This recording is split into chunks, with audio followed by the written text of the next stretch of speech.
Behind our car reviewer Matis is the old town of Toledo, and in front of him is the new generation of the Seat compact model, named after the city. He's going to check out the latest edition for us. The previous generation, which came out in 2009, was unable to match the success of its predecessors, so now the fourth edition is already about to hit the market, initially in Spain. Visually, it has a markedly edgier design than the third version of the Toledo. We want to know how the style versus substance equation works out with the new model.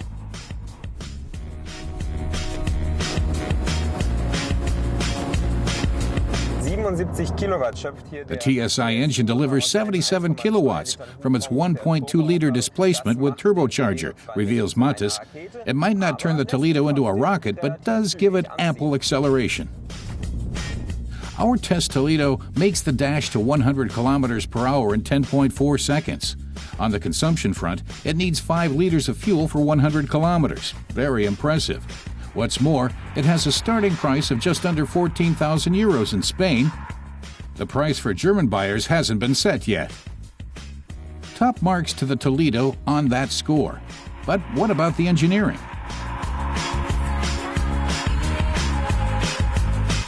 The suspension is solid VW engineering, says Matis. The steering wheel has a comfortable grip and responds nicely. The pedals and gears also respond very precisely. Matis approves.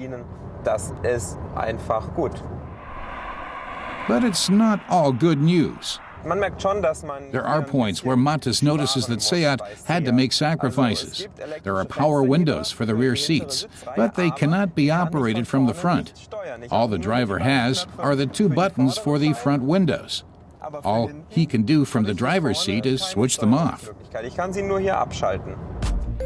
Criticism where criticism is due, although there's little to complain about with the Toledo's front section. Bold contours and structured forms for the body and headlamps set the tone.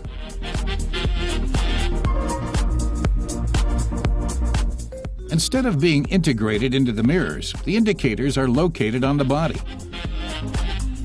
Seen from the side, the parallels to the VW Passat are undeniable. The profile sweeps elegantly from the front across the roof and down to the big rear window and trunk.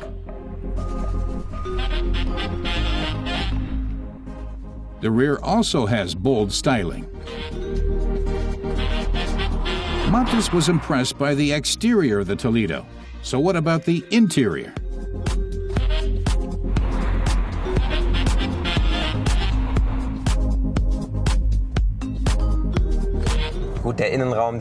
The inside might not be made from the best quality materials, admits Matis. It's hard plastic practically all over. But in visual and workmanship terms, it makes a very good impression overall. In fact, there's a reason for the proliferation of plastic. The role of the Toledo is looking for rational customers. These rational customers, they are not looking for leather or some high-quality materials, but for reliability and quality. Matis likes the chrome trim all over the dashboard, on the air inlets, for example, or the instrument cluster. And he also likes these door openers. Very original. The interior certainly looks good. The employment of light colors gives it a both spacious and friendly feel. The space at the front is very good for a compact sedan like this. But the space for the second seat row is crucial. Even if you move the front seats as far back as possible, as Matis has on the right, there's still loads of space behind. The headroom, however, is just about enough for someone of Matis' size. But if he were 5 or 10 centimeters taller, it would be cramped.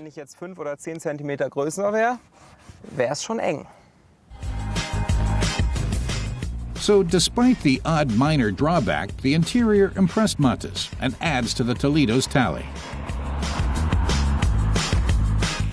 So far, so good. But how does the new generation perform when it comes to cargo capacity?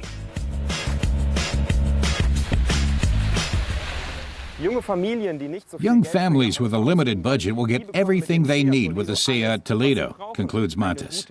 It has a sound standard of equipment, modern and environmentally friendly engineering, and oodles of interior space.